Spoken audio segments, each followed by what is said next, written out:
Según Génesis 47, 12, 27, durante la sequía en Egipto, José almacenó y preservó el alimento. Para subsistir, la gente tuvo que venderlo todo y, al fin, incluso a sí mismos. Ese es el precio de vencer. Así es en este tiempo del fin, donde conseguir el alimento para entrar al reino y conquistar nuestra tierra, que es Cristo, formado en nosotros, nos costará renunciar a todo, incluso a nuestra propia vida. Pero a cambio de nuestro todo, tendremos su todo y reinaremos con él. Con ustedes, José.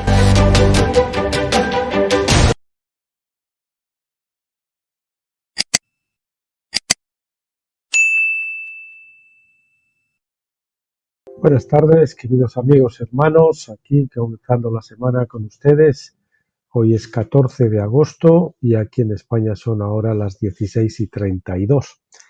Y comenzamos un nuevo libro del doctor Stephen Jones, un libro interesante también, que les anunciaba el próximo día, las sentencias o juicios de la ley de Dios. Es decir, cuando hay un juicio, pues el resultado del juicio es una sentencia. Pero se dice juicios o sentencias de la ley de Dios. Y bueno, vamos a leer este libro. Comenzamos. Las sentencias, juicios de la ley divina, Dr. Stephen Jones. Este libro dedica un capítulo separado a cada una de las palabras traducidas como infierno en el Nuevo Testamento, que son el Tártaro, la Gehenna y el Hades.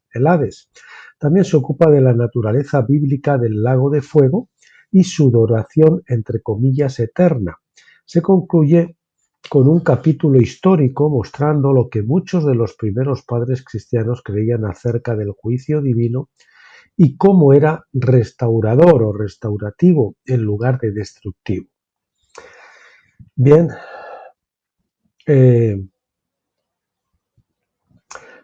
contenidos son capítulo 1, el Tártaro, capítulo 2, la Gehenna, capítulo 3, el Hades, capítulo 4, el lago de fuego, capítulo 5, el juicio eterno, y el capítulo 6, lo que los padres de la Iglesia griega creían. Bien, vamos a ir viendo un capítulo cada vídeo, porque son bastante larguitos, y así pues haremos, pues, ¿cuántos son? Vamos a ver, 1, 2, 3, 4, 5, 6 capítulos, algunos será un poquito más largo, pero 6 días, en 6 días lo terminaremos, Dios mediante. Bien, hay 3 palabras diferentes en el Nuevo Testamento en griego que se traducen como infierno. En la Biblia King James no significan lo mismo, pero no obstante, las han traducido en la misma forma porque los hombres no quisieron hacer la distinción. Las 3 palabras son Hades, equivalente al hebreo Seol, Gehenna y Tártaro. Hades se traduce como infierno 10 veces y como sepulcro una vez. Gehenna se traduce infierno 12 veces y el Tártaro aparece en su forma verbal tartarou, echar en el tártaro, solo una vez en 2 de Pedro 2:4. 2 de estas palabras, Hades y Tártaro, son en la lengua griega. Los mismos griegos no cristianos aplicaban estos términos a su manera, según su propio punto de vista religioso.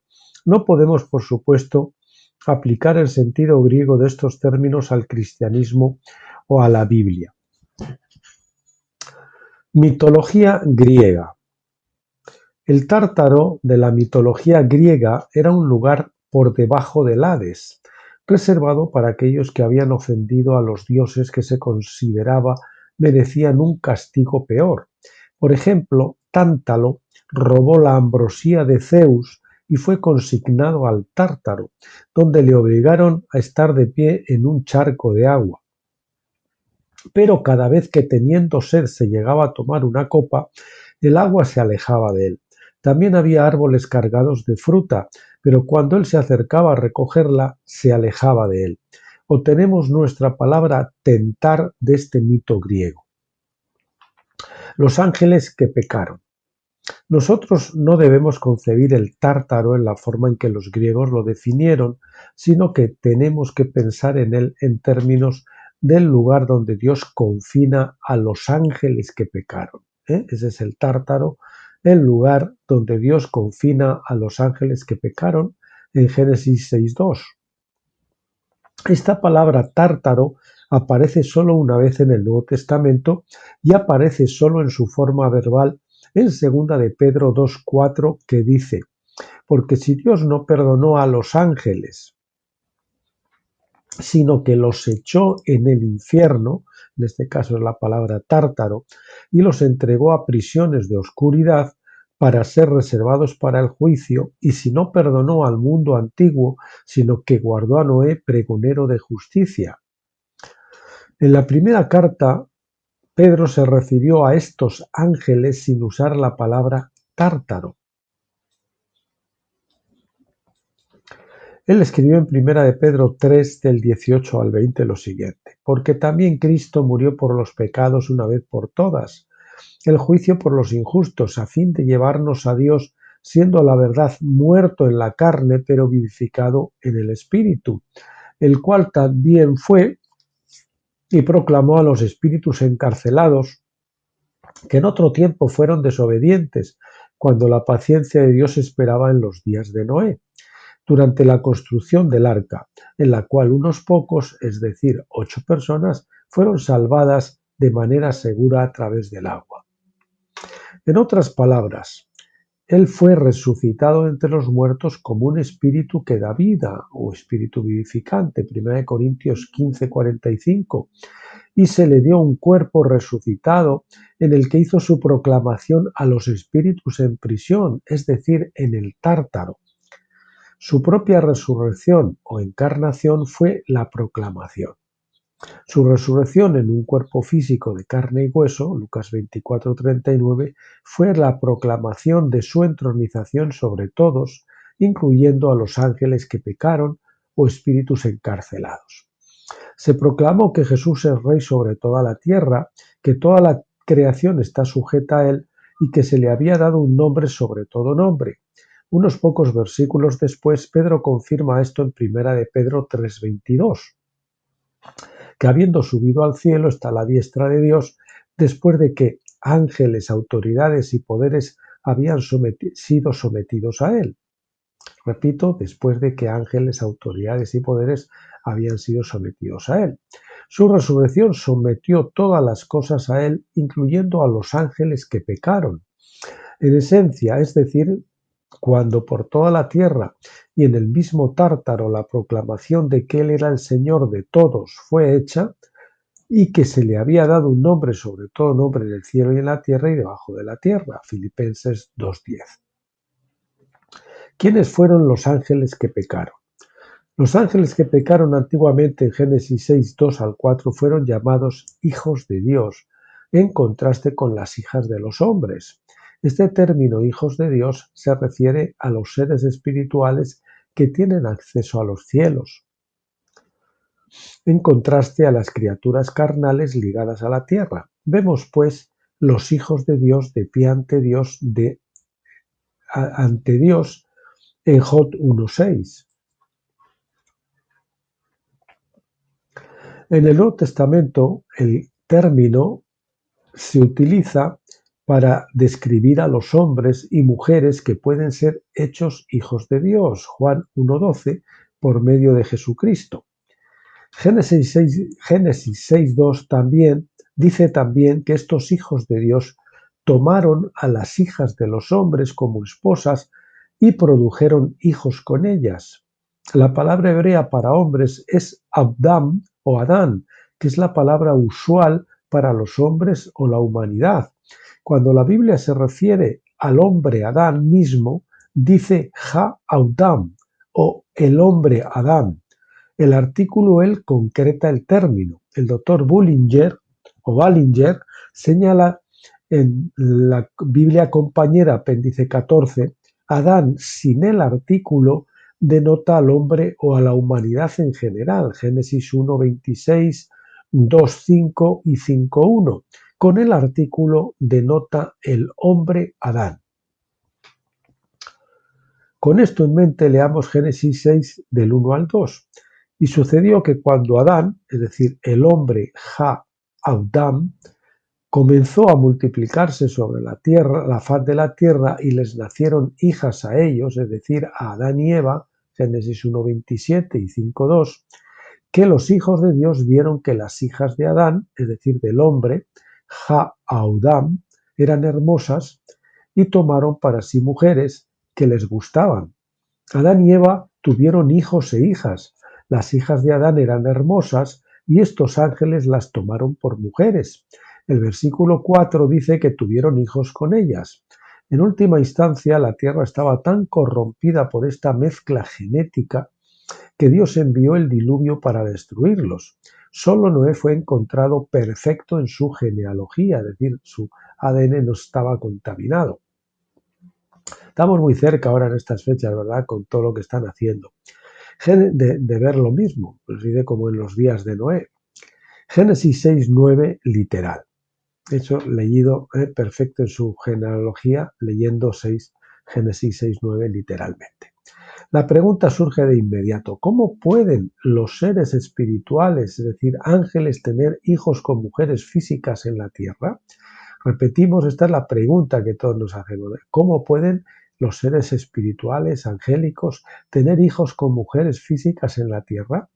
La respuesta es que a lo largo de la Biblia tenemos ejemplos de ángeles manifestándose como hombres.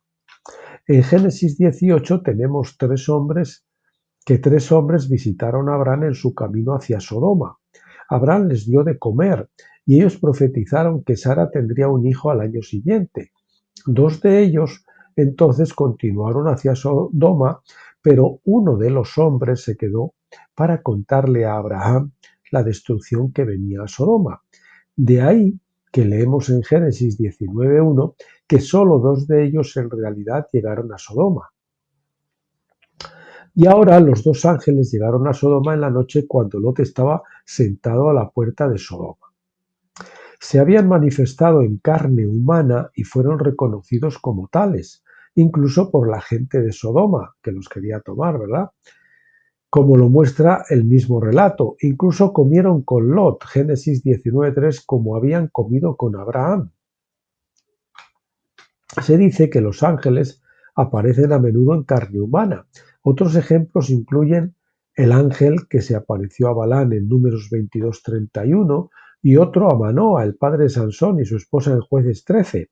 Si los espíritus tienen la capacidad de manifestarse en carne humana y si pueden comer, entonces se deduce que pudieran también tener la capacidad de tener relaciones sexuales con las mujeres e incluso tener hijos con ellas. Por supuesto, solo tuvieron esa habilidad después de adoptar carne humana. Es decir, una vez que se convierten en humanos o que adoptan la apariencia humana, entonces sí pueden tener relaciones sexuales. Estos ángeles, o quizás su descendencia, fueron llamados Nephilim o gigantes en Génesis 6:4. Esta es la forma plural de Nephil, que quiere decir talador o uno que echa a otros abajo, que tira a otros abajo. Por lo tanto, un matón o tirano. La raíz de la palabra es nafal, que quiere decir caer. Este es probablemente el origen de la idea de los ángeles caídos, aunque Nephilim se aplica principalmente a sus acciones en la tala de los demás, lleva este significado secundario de haber sido derribados por Dios en el diluvio. Así, los ángeles son caídos, pero esto no es entrar en el debate sobre si los ángeles tienen libre albedrío o no. Esa es una pregunta aparte. Si los ángeles tienen libre albedrío, entonces cayeron por su propia voluntad. Si no es así, entonces fueron provocados a caer con fines conocidos plenamente solo por Dios. Debemos limitar nuestro alcance por ahora a la simple afirmación de que son caídos. La naturaleza de su caída, en el sentido de su desobediencia, se da en Judas capítulo 6. En Judas 6. Judas 6, porque Judas no tiene más que un capítulo. Y a los ángeles que no guardaron su propio dominio, sino que abandonaron su propia morada, es decir, su propio cuerpo o fisonomía o como fuera, ¿no? Su propia morada los ha guardado en prisiones eternas bajo tinieblas para el juicio del gran día. Repito, y a los ángeles que no guardaron su propio dominio, sino que abandonaron su propia morada, los ha guardado en prisiones eternas bajo tinieblas para el juicio del gran día. En otras palabras, estos ángeles desearon convertirse en carne y habitar con las hijas de Adán. ¿Por qué? Debido a que los ángeles son espíritus y tienen la capacidad de manifestarse en carne, pero lo que no tenían era alma. En ninguna parte de la Biblia encontramos que a los ángeles se les dieran almas. El alma está en la sangre, nos dice Levítico 17:11. Los ángeles no tienen sangre, codiciaban un alma para ganar autoridad sobre la tierra, porque Dios hizo al hombre un alma viviente. Génesis 2:7. Y dio al hombre dominio sobre la tierra. Génesis 1:26. En ese sentido, los ángeles cayeron del cielo a la tierra, pero luego cayeron de la tierra al Tártaro. Judas entonces relaciona a los ángeles caídos con Sodoma y Gomorra, donde las personas se entregaron a la inmoralidad bruta y fueron en pos de carne extraña. Judas 7. El término carne extraña significa simplemente relaciones o matrimonios sexuales con carne que es extraña o diferente, o en el sentido bíblico prohibida. A los ángeles no se les permitía casarse con las hijas de los hombres. Voy a poner aquí, a los ángeles no se les permitía casarse con las hijas de los hombres, así como a los hombres de Sodoma no se les permitía casarse con otros hombres en uniones homosexuales. Esto es, por supuesto, uno de los principales problemas sociales y morales a que nos enfrentamos hoy en día. En nombre de la libertad, vamos una vez más camino de Sodoma. Vamos camino, no, hemos superado Sodoma y Gomorra y todas las ciudades del valle, de la sal aquel. Otra cuestión interesante es el hecho de que Jesús dijo que los últimos días serían como en los días de Noé. Mateo 24:37. Sabemos que hubo nefilim incluso después del diluvio, porque Génesis 4 dice, había gigantes en la tierra en aquellos días y también después, repito, y también después, cuando los hijos de Dios se unieron a las hijas de los hombres y engendraron hijos con ellas. Esos fueron los valientes que desde la antigüedad fueron varones de renombre. Así vemos que incluso después de que Dios trajo la corrección por medio del diluvio, hubo nefilim que nuevamente tomaron a las hijas de los hombres y tuvieron más hijos con ellas. Los hijos de los nefilim, a partir de entonces, por lo general fueron llamados Gibor, hombres poderosos, es decir, gigantes, y Refaim, de Rafa, sanar, vigorizar. Los 12 espías de Israel fueron a estos nefilim cuando reconocieron la tierra. Los 12 espías de Israel vieron a estos nefilim cuando reconocieron la tierra, y esto es lo que hizo que las personas tuvieran miedo de entrar en la tierra en ese momento. Leemos acerca de esto en Números 13 del 32 al 33.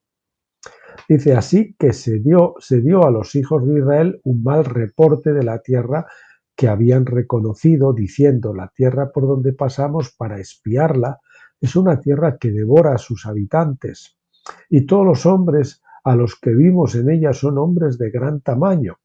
También vimos allí a los nefilim, los hijos de Anak son parte de los Gibor, y nos volvimos como langostas en nuestro parecer, y así les parecíamos a ellos. Este versículo equipara al nefilim con el Gibor. Josué destruyó la mayor parte de los Anakim en Josué 11 del 21 al 22. Entonces Josué entró en ese momento y cortó a los anaceos o los Anakim de la región montañosa de Hebrón, de Debir, de Anak, y de toda la región montañosa de Judá y de toda la región montañosa de Israel. Josué los destruyó con sus ciudades. No hubo anaceos que quedaran en la tierra de los hijos de Israel Solo en Gaza, en Gat y en Asdod permanecieron algunos. Algunos todavía perduraron hasta el tiempo de David. Goliat de Gat venía de esta familia de Anac, de la que algunos de estos gigantes permanecieron. David mató a Goliat y el hermano de Goliat más tarde fue asesinado en batalla, junto con sus hijos. Dice primero de Crónicas 20, del 5 al 8. Si estamos viendo ahora en días comparables, si estamos viviendo ahora en días comparables a los de Noé, entonces tal vez esto puede tener que ver con la cuestión de los ovnis y los llamados extraterrestres, que ahora precisamente están poniendo otra vez de moda, ¿verdad? Si estos realmente existen, afirmando ser de otros sistemas estelares, entonces la explicación más lógica desde el punto de vista bíblico sería que es una reaparición de las condiciones durante los días de Noé. Pero está mucho más allá del alcance de este estudio continuar por ese camino de indagación. La palabra se hace carne. A modo de contraste y comparación, en el Nuevo Testamento el ángel Gabriel, en representación de Dios, vino a María, Lucas 1:26, como el mensajero de la semilla de Dios, y el Espíritu Santo la embarazó, Mateo 1:18 y 20. A continuación, dio a luz a Jesús, la palabra hecha carne. Esto se hizo por orden de Dios y en el momento adecuado según el plan de Dios. Por lo tanto, se hizo de forma legal, bíblicamente hablando.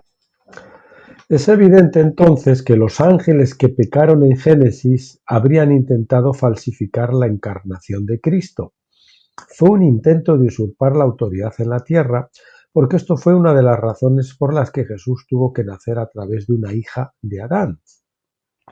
A Adán le había sido delegado el dominio sobre la tierra, Génesis 1:26. Él no sometió el mundo a los ángeles. Hebreos 2:5 nos dice, sino al Hijo del Hombre, Adán. Pero el propósito de los ángeles caídos era distorsionar el gobierno de Adán, Génesis 6:3, y en última instancia someter a Cristo, el Hijo del Hombre, a su gobierno también. Jesús era el hijo de Adán, llamado también el último Adán, Primera de Corintios 15:45. A diferencia de los ángeles que pecaron, Jesús estuvo dispuesto a pagar el precio al morir en la cruz, con el fin de dar al hombre carne inmortal.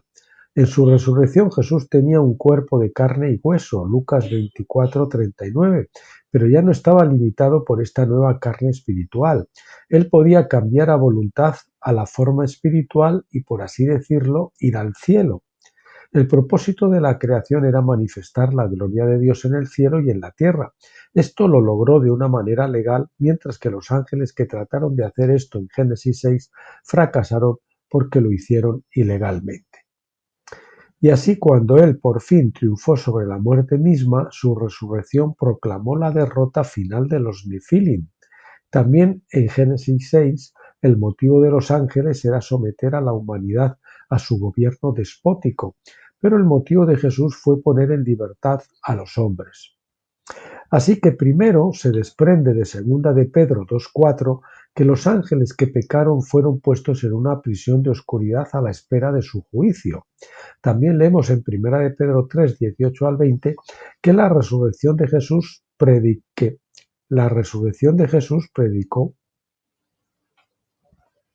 a los espíritus ahora en prisión, que él era el rey de la tierra. Repito que en la resurrección de Jesús predicó a los espíritus ahora en prisión que él era el rey de la tierra. Los ángeles fueron los primeros en intentar usurpar el trono por medios ilícitos. Tomaron a las hijas de Adán como esposas a fin de reclamar autoridad sobre la tierra. Pero Dios destruyó la tierra con un diluvio y los encarceló en prisiones de oscuridad. Por lo que es evidente al estudiar esto con más cuidado,